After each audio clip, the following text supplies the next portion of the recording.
ว่ากบกับไข่ต้มนึงป่นกิน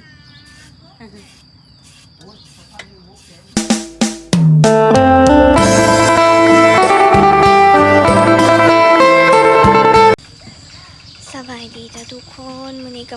พบกับน้องเปิ้ลสาวผู้ไทยคือเก่านะทุกคนมื้อนี้ก็ตื่นเช้ามาหาเฮ็ดอยู่เฮ็ดกินคือเก่าทุกคนมื้อนี้เปิ้ลสิเฮ็ดเมนูเขาเอิ้นว่าอิหยังวะซวาซวากบกะเว้าสงสัยยังบ่ซื้อนอนกบกะเว้าว่าสิต้มเฮ็ดละต้มกบเฮ็ดซวาใส่ใบผักแพรวถ้าเราบ่ถือเกือบขึ้นมันบ่เบิ่นเลยแม่ทอดเกลือไว้ตะล้างแล้วก็ทอดวันนี้ก็ทอดทอดไปลุงทันก็ทอดก็ทอดกัน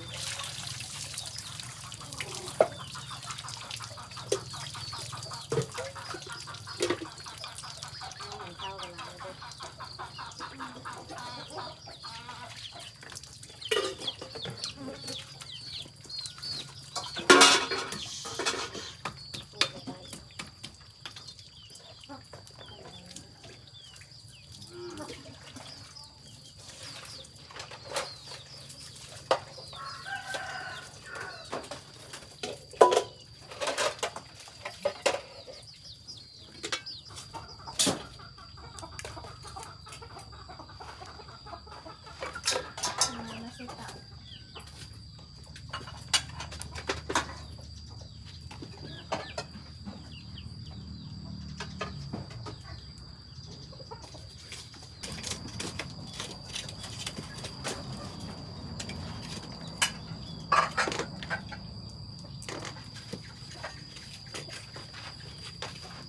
ตัวเอาบีน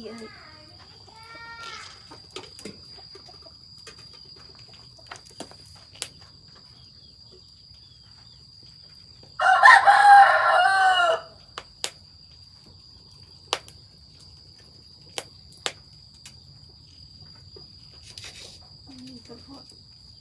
มาให้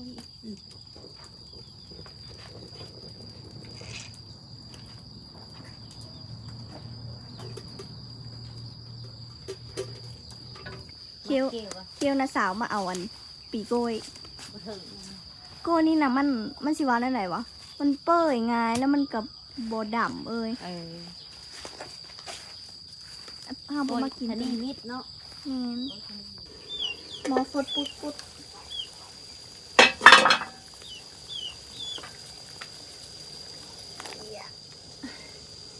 เอากบลงเลย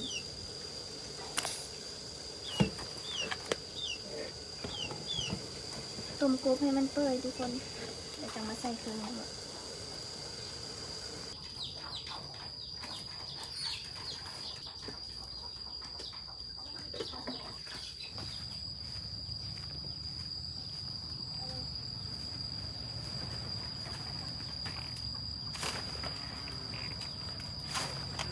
ก็อันนี้แหละค่ะเจ้าเต่ากินนะเนาะแต่มันมีนิด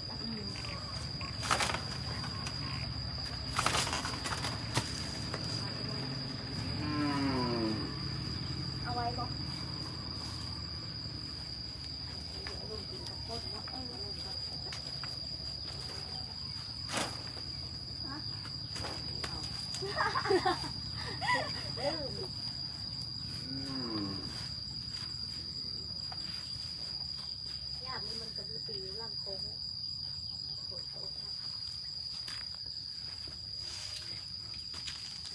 กินได้เอาไปตำกินกับอันนี้อะไรวะมะเขือคู่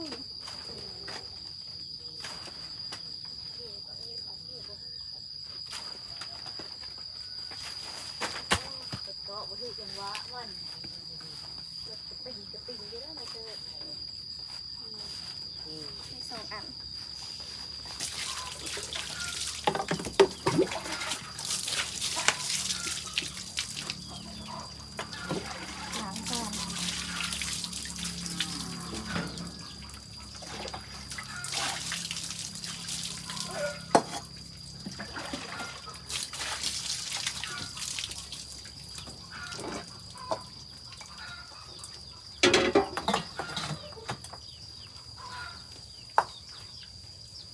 เอาไว้เฮ้ยซื้อโหนึง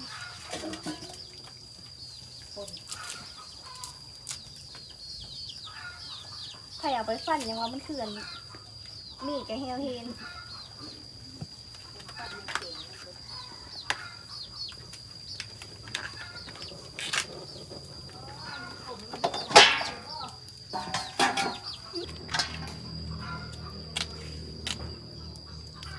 กินกับป่นกบซอสกบ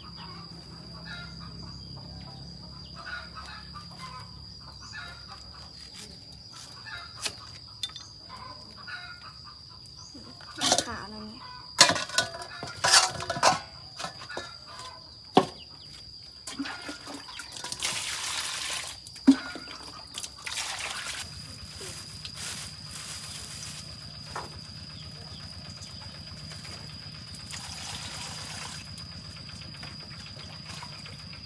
เขาบอกว่าหอมเนี่ยมีปุ๊กเนี่ย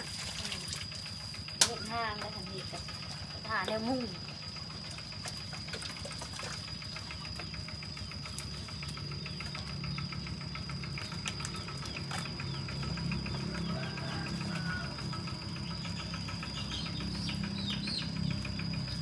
ไก่อะไรดู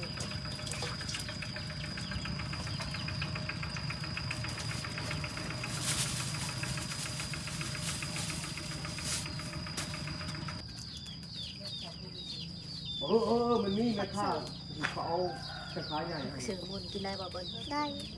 ได้เมิร์ดพักนะแต่เพิ่มมันสูง เมื่อกับพวก กินดิบแล้วต๊ด เขาเคยซื้อแล้วเขาว่าเคย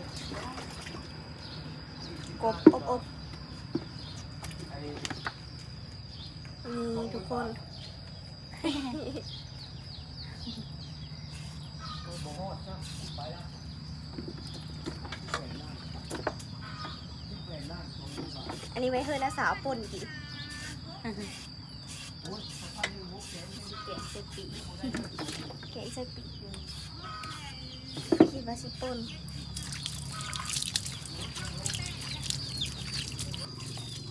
ดังแบบ ควายกูโต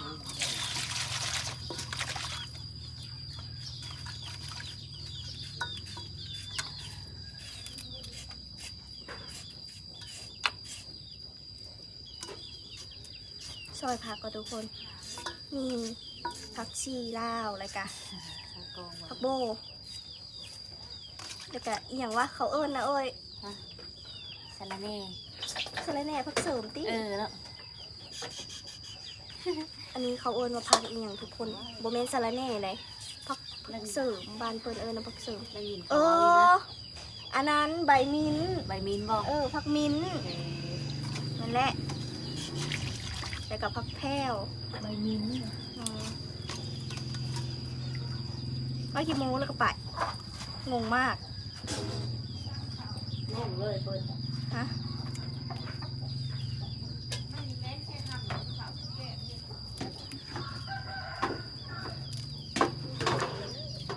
เนี่ยปนให้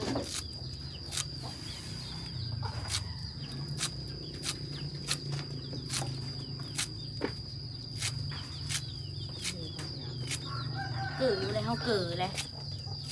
เลือดกระท้องเหี่ยวจะแปลงอยู่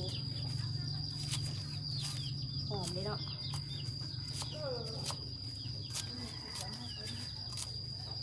กำเจ้าเฮ็ดเปิงนั่นแหละอยู่ตรงนั้น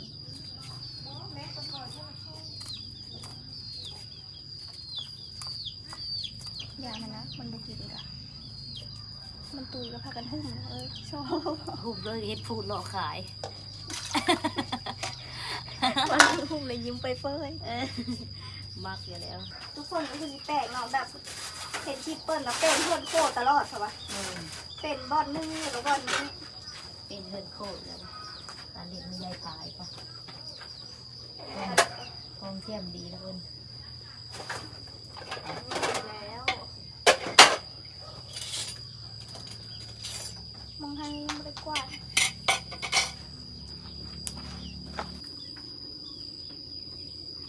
คือสิเป็นวัดไงทุกคน ตลอดคันเปิ้ลถือควันไฟเลย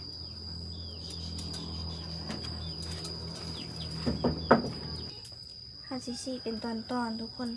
แล้วก็ใส่เครื่องหอมใส่ บ่ใส่ดอกข้าวโพดใส่อันน้ำปลาเป็นงู โอ้โหจะเค็มมากไปยืนโอ้ยนี่ หูมันไว้ให้ในสาว เราไม่กินหัวกบ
ควัน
ปีเนี้ยมันบดับทุกคน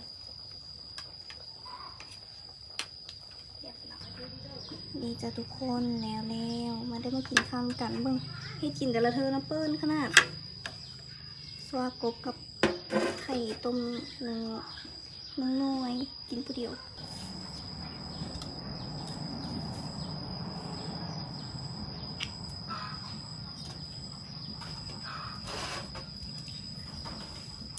เดี๋ยวไปซิมบ่ได้ซิมเลยนะ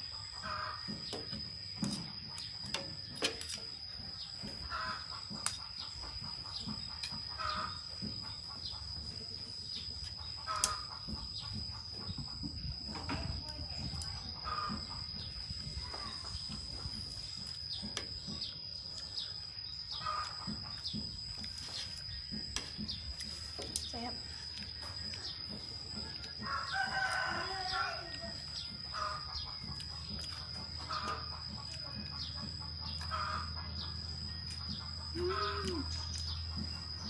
อร่อยมาเด้อทุกคนมากินข้าวกัน